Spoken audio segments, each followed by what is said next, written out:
서맹수 TV입니다. 금일은 4월 13일 목요일입니다.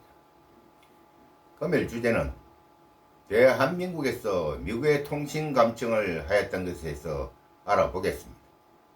본 사건이 보고된 곳은 미국의 언론이었습니다.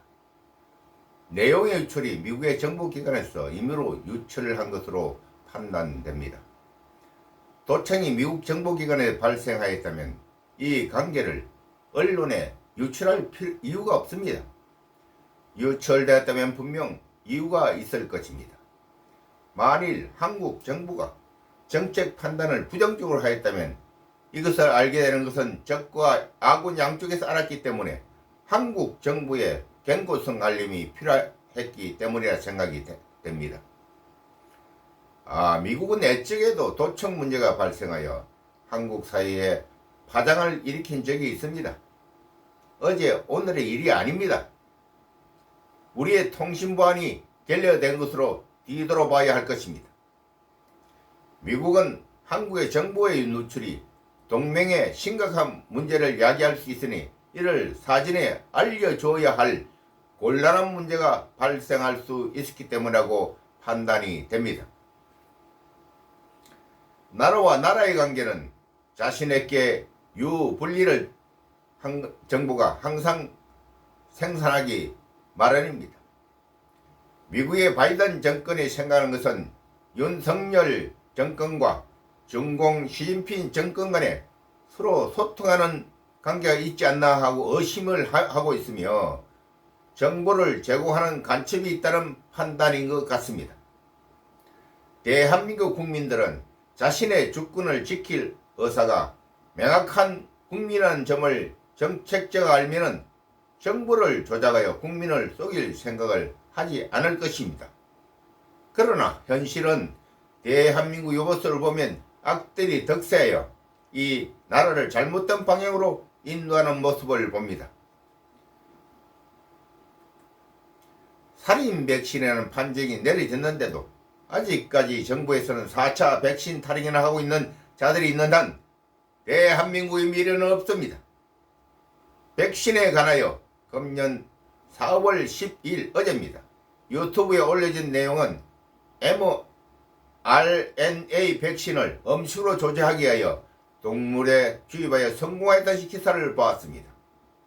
악들의 지배함을 봅니다. 사람을 죽일 이유가 있어야 되는 것이 아니겠습니까? 세계주의자의 생각은 지구 인구 적정선이 5억이라면 얼마를 더 죽여야 한다는 것입니까? 지금 지구에서 벌어지는 살인 행위는 백신이라는 합법적 말 뒤에 숨은 악들이 바로 그들입니다. 그럼 대한민국에서 일어나고 있는 모락과 정보 조작으로 국민을 속이면서 공산화를 이끄는 조직이 윤석열 정권이라고 말하여도 될 것입니다. 사실을 증명하지 못하면 필자는 허위사실 유포로 범죄 행위가 될 것입니다. 백신과 제주 4.3 사건 두 사건을 가지고 진실을 증명하겠습니다. 살인 백신은 증거가 의학계에서 나와 미국 법정에서 사실의 증명이 이루어졌습니다. 미국에서는 살인 백신이 폐지되어야 한다고 22년 2월에 발표되었습니다. 그러나 대한민국에서는 4차 백신을 맞으라고 홍보하고 있습니다. 중공에서는 자국민을 통제하기 위하여 제로 코로나 정책을 수행하고 있습니다. 둘 다 자신의 권력을 유지하기 위한 수단으로 활용하고 있습니다. 제주 4.3 사건은 젊은 학자를 선택하여 거짓으로 방송에서 홍보하고 있습니다. 제주 4.3 사건의 진실은 48년 5월 10일 일대 국회의원 선거를 방해할 목적으로 김일성의 지령에 의하여 좌파 공산당 김달삼이 300명의 특공대를 조직하여 경찰 지휘파출소를 습격하여 경찰관과 우파 인원의 남녀노소를 불문하고 도로간 사건이 4.3 사건의 출발이었습니다. 그런데 설민석은 방송에서 경찰이 좌파를 공격하여 발생한 도륙 사건으로 말함으로써 연걸지 못한 영혼들을 제약으로 씌웠습니다. 그의 제약을 하나님께서 용서치 않을 것입니다. 악인은 지옥으로 갈지어다. 좌파 공산당은 사건 기록을 조작하여 만듭니다. 강주 5.18 사건도 김영삼은 역사 바로 세우기라는 말장난으로 95 재수사 기록으로 사건을 조작하여 만들었습니다. 필자가 산 정인입니다. 주 제목 전선 없는 전선, 부 제목 제2의 6.25 강주 사태라는 제목으로 책을 쓴 사람입니다. 그때 이를 기억하는 전투에 참가한 양쪽 진영의 사람들이 하는 말은 북한 특수군이 전투에 참가했다는 사실을 말하고 있습니다. 북한 특수군을 참가한 사람이 말이에요. 누구 말을 믿습니까? 자신의 입으로 직접 말하는 것이 진실입니다.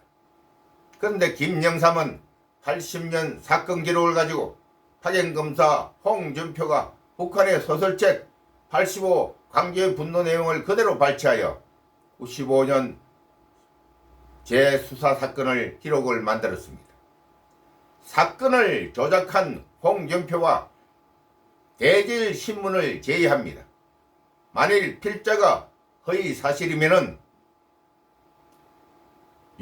허위사실 유포로 감금당하여 줬습니다. 홍준표는 진실을 조작한 사람으로 저울에 달아 죄를 물어야 할 것입니다. 진실은 가장 아름다운 인생의 열매입니다. 그 인생의 열매를 향하여 나아갑시다. 아멘. 오늘은 여기까지입니다.